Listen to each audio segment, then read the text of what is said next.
membayar cicilanku. Aku mintanya 10 juta, tapi Allah kasih 20 juta Mbak Mel dari arah yang benar-benar tidak aku sangka-sangka.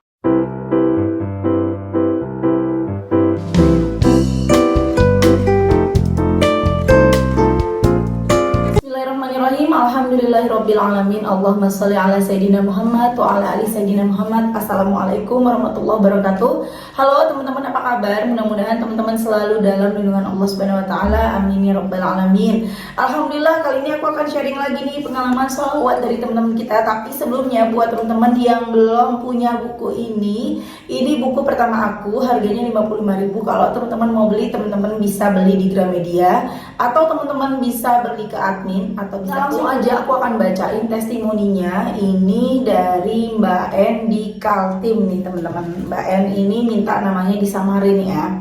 Assalamualaikum Mbak Mel. Waalaikumsalam. Semoga sehat selalu. Aku mau cerita, semenjak aku lihat konten-konten Mbak Mel yang menginspirasi tentang sholawat, aku jadi rajin sholawat.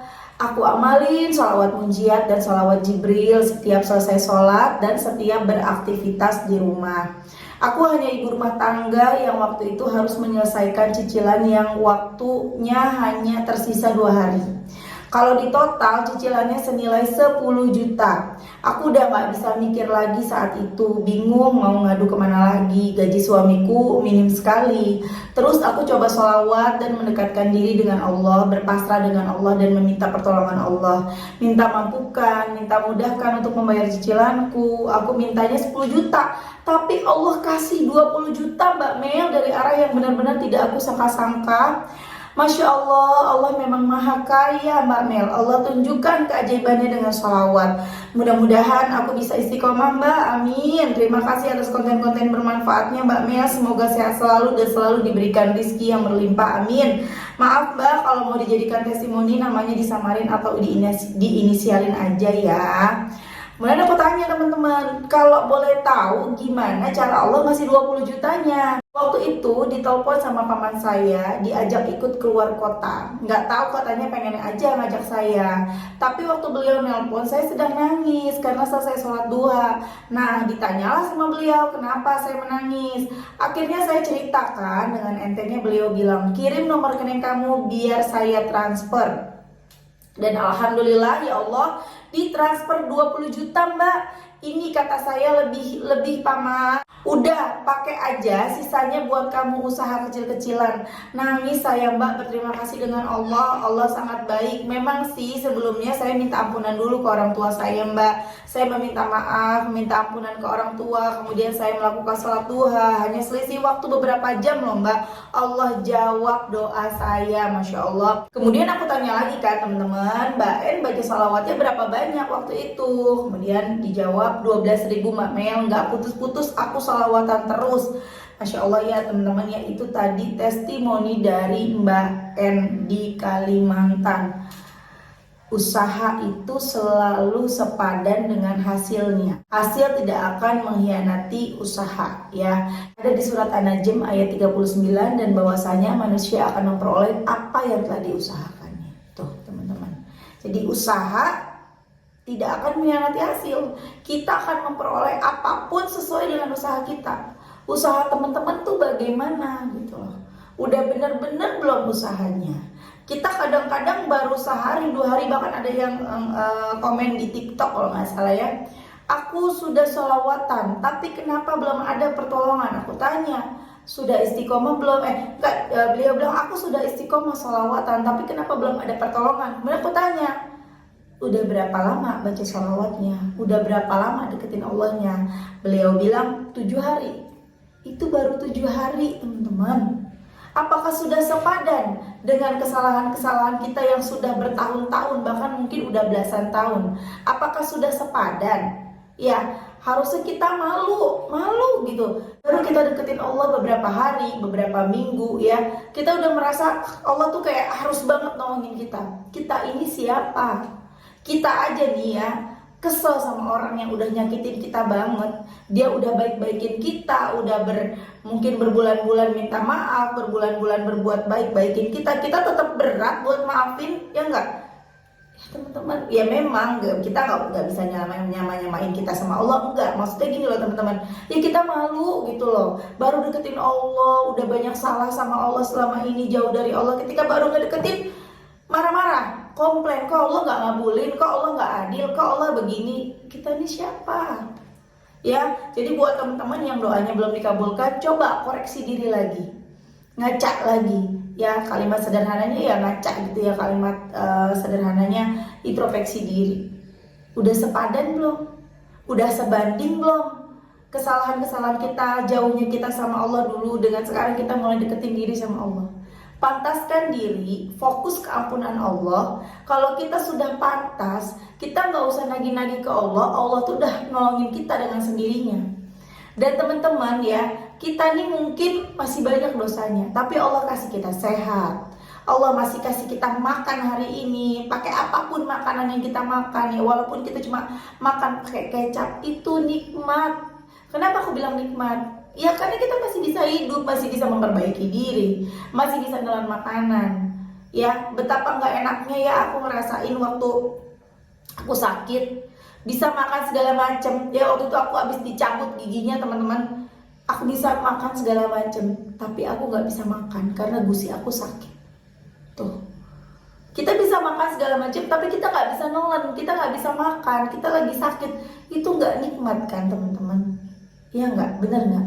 Jadi makanya bersyukur. Jadi walaupun teman-teman sekarang masih belum dijawab doanya, utangnya belum lunas, sabar, bersyukur, cari segala sesuatu yang bisa membuat kita jadi bersyukur. Oh, aku masih sehat. Oh, aku masih bisa makan, aku masih bisa minum. Bersyukur. Dengan kita bersyukur, insya Allah nikmat kita bertambah. Ya, sehat itu nikmat, sehat itu rizki, kita masih hidup itu rizki teman-teman. Dan bisa jadi mungkin bukan belum pantas, Allah mengkonversi doa kita dalam bentuk yang lain. Yang selalu aku bilang berulang-ulang sama teman-teman, mungkin kita mau ada kecelakaan, mungkin kita mau ada musibah apapun, misalnya amit-amit ya, kemalingan, kecopetan, kerampokan ya, tapi Allah selamatkan itu. Ada nggak teman-teman yang pulang kerjanya malam? Setiap hari pulangnya malam, sampai rumah dengan selamat. Kita kan nggak tahu, bisa jadi di perjalanan ada sesuatu, tapi Allah selamatkan. Kita masih sampai rumah dengan selamat. Tuh, bersyukur teman-teman ya, bersyukur. Insya Allah dengan bersyukur nikmat kita bertambah teman-teman. Ayo semangat baca sholawat, semangat terus baca sholawat. Ya kita nggak rugi. Kalaupun sekarang doa kita belum dikabulkan, tapi dosa-dosa kita terhapus. Dan insya Allah ketika kita kembali kepada Allah, kita merasakan tuh, oh iya benar ternyata nikmat ya. Bahkan aku pernah dengar ceramahnya Buya Yahya ya teman-temannya, beliau bilang nanti di akhirat nanti akan banyak orang-orang yang menyesal ketika dia mendapatkan banyak pahala dari Allah, banyak banget pahala dari Allah. Kemudian bertanya nih orang-orang ini pahala apa ya Allah? Kok banyak banget gitu loh. Perasaan aku nggak merasakan melakukan amal ibadah sampai sebegini banyak gitu pahalanya. Kemudian Allah jawab, itu adalah pahala sabarmu ketika kamu sakit. Nah di situ orang-orang itu tuh ya menyesal, kalau tahu sebegini balasanmu ya Allah, lebih baik aku seumur hidup sakit. Tuh, sampai segitunya betapa maha dahsyatnya balasan di akhirat. Kalaupun sekarang kita udah sholawatan belum dikabul-kabulin juga sampai meninggal dunia, kita tidak punya rumah misalnya, nah aja teman-teman, Allah itu baik banget, Allah itu maha adil, Allah nggak curang. Setiap usaha kita itu ada hasilnya, kalaupun tidak di dunia, di akhirat. Yuk kita berlomba-lomba ya meraih ridhonya Allah, berlomba-lomba mendapatkan banyak amal ibadah, mendapatkan catatan amal yang paling banyak, berlomba-lomba gini teman-teman. Kita berlomba-lomba kekaya-kayaan di dunia, pengen pebagus-bagusan rumah misalnya, perkeren-kerenan mobil gitu ya, bermewah-mewahan ya, bukannya nggak boleh, boleh silahkan maksudnya, tapi kita harus seimbang ya, balance ya teman-teman ya. Kita boleh keingin semuanya tentang dunia, boleh, selama kita hidup kita butuh dengan kebutuhan-kebutuhan dunia. Kita boleh minta kaya sama Allah, tapi kaya yang bermanfaat, kaya yang barokah. Kalau barokah itu kan bermanfaat ya, yang akan membawa kita mencapai kebahagiaan akhirat. Ketika kita berlomba-lomba untuk mendapatkan kebahagiaan dunia, kita berlomba-lomba untuk mendapatkan kekayaan dunia, sampai semana sih tuh loh. Kita masih bisa terus bersaing berlomba-lomba kalau di dunia. Ya, kita punya rumah bagus, ada lagi yang rumahnya lebih bagus. Ada orang yang rumahnya bagus, kita bisa lomba untuk mengejar mendapatkan rumah yang lebih bagus dari dia misalnya. Tapi kalau udah di akhirat, ya rumah kita dapatnya A, ya udah A aja, nggak bisa berubah jadi B, nggak bisa jadi C. Kita tingkat 1, kita pengen rumahnya jadi tingkat 2, tingkat 3, tingkat 4, tingkat 7, nggak bisa karena udah segitu. Itu yang kita usahakan waktu kita hidup di dunia, itulah hasilnya. Makanya ketika teman-teman merasa down ya, aduh aku misalnya, ya pastilah teman-teman ada rasa sedih, rasa insecure, merasa membandingkan diri dengan teman kita misalnya, atau saudara kita yang lebih sukses. Duh enak banget ya hidup saudaraku. Bukan berarti iri, enggak ya, maksud kita kayak kadang-kadang sedih itu wajar teman-teman ya. Aduh enaknya hidupnya, bahagia, aku gak punya rumah, dia rumahnya banyak. Aku gak punya mobil, dia mobilnya banyak, mewah-mewah. Aku punya motor butut, mobilnya baru terus, motornya baru terus, setiap keluaran baru punya gitu kan ya teman-teman. Tenang aja teman-teman, gak apa-apa. Kalau kita tidak bisa meraih dunia, kalau kita tidak bisa seperti mereka misalnya, kita tidak bisa sehebat mereka, setidaknya kita harus bisa hebat di akhirat nanti.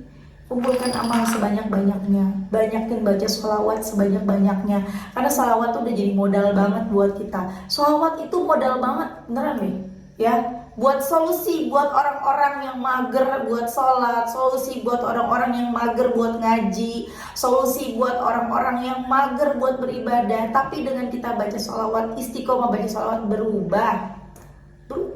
Ada lagi yang istiqomah baca sholawat jadi pakai jilbab, yang tadinya nggak pakai jilbab, pokoknya berubah jadi rajin ibadah, jadi rajin ngaji, jadi maunya sedekah, maunya ini, mau berubah hidup kita. Udah, itu udah modal banget baca sholawat. Insya Allah kita bisa mendapatkan kebahagiaan dunia juga kebahagiaan akhirat ya. Jadi buat teman-teman yang ada, teman-teman kita yang mengejar dunia, gak usah disalahin, biarin aja. Kita juga boleh kok mengejar dunia, tapi harus seimbang dengan kita mengejar akhirat. Jangan sampai gara-gara mengejar dunia kita lupa sama akhirat, gitu ya teman-teman ya. Oke teman-teman, terima kasih udah nonton, semoga bermanfaat dan jadi motivasi buat teman-teman. Kita doakan semoga Mbak En, Allah ijabah doa-doanya, istiqomah selalu, begitu juga dengan teman-teman. Makasih udah nonton ya.